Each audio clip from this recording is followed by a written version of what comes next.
Morning students, DD group के इस सब चैनल का आप सभी का स्वागत है। सबसे पहले इस वीडियो को लाइक और शेयर करें। आज का ये जो सेशन है स्टूडेंट, आप लोगों का एक छोटा सा क्वेश्चन आप लोगों का जिनर डायोड का जो आपके पीएससी के एग्जाम में आया हुआ क्वेश्चन, उत्तर प्रदेश का जो पब्लिक सर्विस का इलेक्ट्रिकल का एग्जामिनेशन वैकेंसी 2020 का था, 2021 में एग्जामिनेशन हुआ था, तो जनरल क्वेश्चन आपके examination The equivalent circuit of Zener diode consists of। Zener diode का जो इक्विवेलेंट सर्किट होता है उसमें क्या क्या चीज़ें होती हैं या वह क्या क्या कंसीडर करके रखता है। मैं अगर जीनर डायोड की बात करता हूँ स्टूडेंट आपका, तो सबसे पहले बात दिमाग में आती है कि जीनर डायोड किस तरह का दिखता है या किस तरह का इसका सिंबल होता है। ठीक है, तो जीनर डायोड को अगर हम लोग देखें भी तो कुछ इस तरह से आपने देखा भी होगा कि कुछ ऐसे सिंबल हम लोग जीनर डायोड का दिखाते हैं। ये जनरल हमारा क्या है, इसको अगर मैं देखूं भी कि अपना जीनर डायोड है। ठीक है, अब जीनर डायोड की बात की गई है कि इसका जो इक्विवेलेंट सर्किट होता है वो कैसे आता है। क्वेश्चन पर जाने से पहले कुछ बेसिक सी बातों को और हम यहाँ से लेकर चल रहे हैं, यहाँ से कुछ और बेसिक बातों को दिखाता हूँ।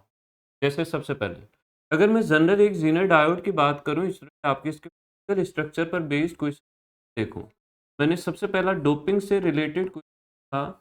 जीनर डायोड के केस में जो डोपिंग होती है वो कैसे होती है, वेरी हाई होती है या हैवी डोपिंग यूज करते हैं। ठीक है, दूसरा रिलेशन हम जानते हैं कि डोपिंग जहां पर ज़्यादा होता है वहां पर डिप्लीशन वेट अपने आप क्या हो जाता है, आपका कम हो जाता है या नैरो हो जाता है। तो दूसरा क्वेश्चन हमारा निकल के आया कि डिप्लीशन वेट जो केस में कैसे होती है, नैरो डिप्लीशन वेट होती है। तीसरी बात अगर मुझे पूछता है कि जो आपका जीनर डायोड होता है वो किस टाइप के जंक्शन से बना हुआ होता है या किस टाइप का जंक्शन यहाँ पर होता है, तो यहाँ पर जो जंक्शन होता है स्टूडेंट आप लोगों का ये होता है हमारा स्टेप ग्रेडेड जंक्शन या फिर एब्रप्ट जंक्शन। ठीक है, किस तरह का जंक्शन होता है आपका, स्टेप ग्रेडेड या फिर एब्रप्ट जंक्शन होता है। ऐसा जंक्शन जहाँ पर जो आपके आयंस हैं या चार्ज कैरियर का जो डिस्ट्रीब्यूशन होता है डिप्लीशन रीजन में वो कैसा होता है, यूनिफॉर्म होता है। फिर यहीं से मैंने अगली बात कही, इसी तरह से आपका जो टेम्परेचर कोफिशिएंट आता है जीनर डायोड के केस में, तो यहाँ पर नेगेटिव टेम्परेचर कोफिशिएंट होता है।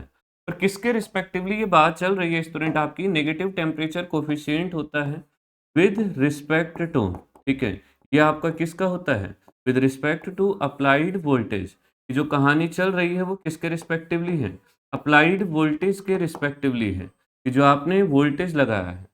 अब यहीं से एक और क्वेश्चन आता है कि हम यहाँ पर जो वोल्टेज यूज़ करते हैं वो किस तरह का करते हैं। तो यहाँ पर जो वोल्टेज यूज़ होता है स्टूडेंट आपका वो रिवर्स बायस वोल्टेज होता है। ठीक है, कौन सा वोल्टेज होता है आपका, रिवर्स बायस वोल्टेज को हम लोग यहाँ पर यूज़ करते हैं। ठीक है, कि अपना जो वोल्टेज यूज़ होता है वो कौन सा वोल्टेज होता है आपका, रिवर्स बायस वोल्टेज होता है। रिवर्स बायस में भी अगर मैं लेकर चलूँ स्टूडेंट आपका, तो जीनर डायोड आप लोगों का रिवर्स बायस में काम कर रहा है।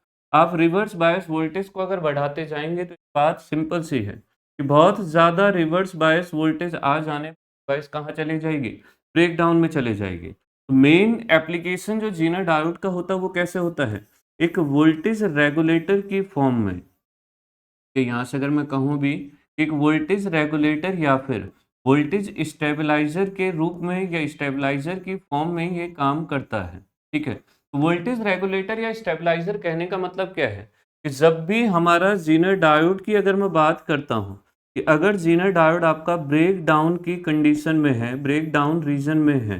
ठीक है, और ब्रेक डाउन का रीजन कब आएगा, जब आप लोगों का लगाया गया इनपुट वोल्टेज, या मैं कह सकता हूँ यहाँ से इसी बात को मैं दूसरे तरीके से भी कहूँ कि मैंने कहा ये कैथोड वोल्टेज वी के है, कि जब आप लोगों का जीनर डायोड के कैथोड वोल्टेज का जो वैल्यू होगा दैट इज ग्रेटर देन और equal to zener voltage, zener इसके अक्रॉस जो जीनर वोल्टेज होगा इसके अक्रॉस जो लगाया गया वोल्टेज होगा के बराबर या उससे ज़्यादा होगा तो ब्रेक डाउन की कंडीशन होगी। और ब्रेक डाउन की कंडीशन में ये कैसे काम करता है, ये एक कांस्टेंट वोल्टेज सोर्स की तरह काम करता है, जिसको हम लोग क्या कह रहे हैं, इसी को हम लोग क्या कहते हैं, वोल्टेज रेगुलेटर या फिर वोल्टेज स्टेबलाइजर कहते हैं। अब बात आती है स्टूडेंट आपके, हम अपने मेन क्वेश्चन पर आता हूँ कि जो इक्विवेलेंट सर्किट डायोड का होता है वो किस तरह से रिप्लेस होता है। जीनर डायोड के लिए बात याद रखिएगा कि ये रिप्लेस होता है तब जब ये हमारा किस कंडीशन में है, ब्रेक डाउन की कंडीशन में है। ठीक है। तो जब ज़ीनर डायोड ब्रेक डाउन की कंडीशन में होता है, उस स्थिति में ज़ीनर डायोड जो रिप्लेस होता है वो कैसे होता है? अगर मैं स्टैंडर्ड सर्किट की बात भी करूँ, रिप्लेस होता है स्टूडेंट आप लोगों का कैसे? एक बैटरी से, एक वोल्टेज सोर्स से, ठीक है? और किस तरह से आपका बैटरी किस तरह से लगती है, वोल्टेज सोर्स किस तरह से लगता है, ध्यान से देखना। जहाँ डायोड का एनोड टर्मिनल होता है, वहाँ बैटरी का कैथोड लगता है। जहाँ डायोड का कैथोड होता है, वहाँ बैटरी का एनोड लगता है। जबकि नॉर्मल पीएन जंक्शन डायोड की कहानी अगर होती, सेम पोलैरिटी आती, जहाँ डायोड का एनोड था, वहाँ बैटरी का भी एनोड आता है। और इसी तरह से एक इंटरनल क्या लग जाता है स्टूडेंट आपका, रेजिस्टेंस लग जाता है। तो ये जो बैटरी लगती है इसका वैल्यू कितना होता है, जो आप लोगों का ज़ीनर डायोड के अक्रॉस ज़ीनर वोल्टेज रेटिंग दिया हुआ होता है, वही हमारा क्या आ जाता है, ज़ीनर डायोड के अक्रॉस वोल्टेज, या ये वोल्टेज सोर्स का वैल्यू होता है। वहीं अगर मैं बात करूं तो ये हमारा क्या होता है, इंटरनल रेजिस्टेंस कहिए, या फिर ज़ीनर डायोड के अक्रॉस जो आप लोगों का रेजिस्टेंस आ रहा है, वो आप लोगों का आर जेड से मैंने इसको रिप्लेस कर दिया। यहाँ ऑप्शंस को स्टूडेंट अगर हम लोग लेकर भी चलते हैं, तो हमने पहला केस कहा कि resistance in parallel with a DC source या डीसी बैटरी, पैरेलल में नहीं लगता है। कैपेसिटर कैपेसिटेंस नहीं लगता है, बल्कि रेजिस्टेंस लगता है।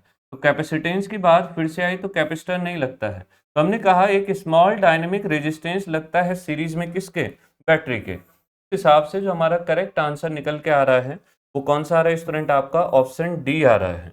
ठीक है, यहाँ से अगर हम देखेंगे भी, हमारा जो राइट आंसर निकल के आ रहा है दैट इज ऑप्शन ए।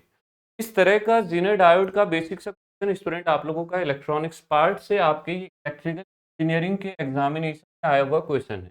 बाकी इलेक्ट्रॉनिक्स के स्टूडेंट के लिए तो ये बेसिक क्वेश्चन आप लोगों के एग्जामिनेशन में टाइप का क्वेश्चन आना तो एक बेसिक बात है। ठीक है, यहाँ मैंने कंडीशन भी कही है कि ब्रेक डाउन में कब होगा, जब कैथोड टर्मिनल पर जो वोल्टेज होगा वो हमारे यहाँ ज़ीनर डायोड की वोल्टेज रेटिंग आपको गिवन होगी।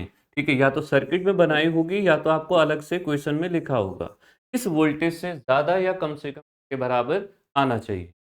इसी तरह की डिटेल में सारी चीज़ें स्टूडेंट आप लोगों की इलेक्ट्रॉनिक्स में आपका जो लक्ष्य बैच एई का इलेक्ट्रिकल ब्रांच के लिए चल रहा है, इसमें आप लोगों का डिटेल में ये सारी चीज़ें आप लोगों को पढ़ाई भी जाएंगी। तो जिन स्टूडेंट्स ने अभी भी इस बैच को ज्वाइन नहीं किया है, आप लोग हमारे एप्लीकेशन ईडी ऑनलाइन क्लासेस को डाउनलोड करें। तो यहाँ से आप लोग सर्च टैब पर जाकर नॉर्मल लक्ष्य इलेक्ट्रिकल आप सर्च करें, आप लोगों का एई के लिए डेडिकेटेड बैच जितने भी आपके एग्जामिनेशन बीटेक बेसिस पर होते हैं, बीटेक के बेस पर लेकर चलते हैं, या इवन वो गेट आईएससी भी के लिए भी आप लोग फंडामेंटल चीज़ें इस कोर्स से कवर अप कर सकते हैं।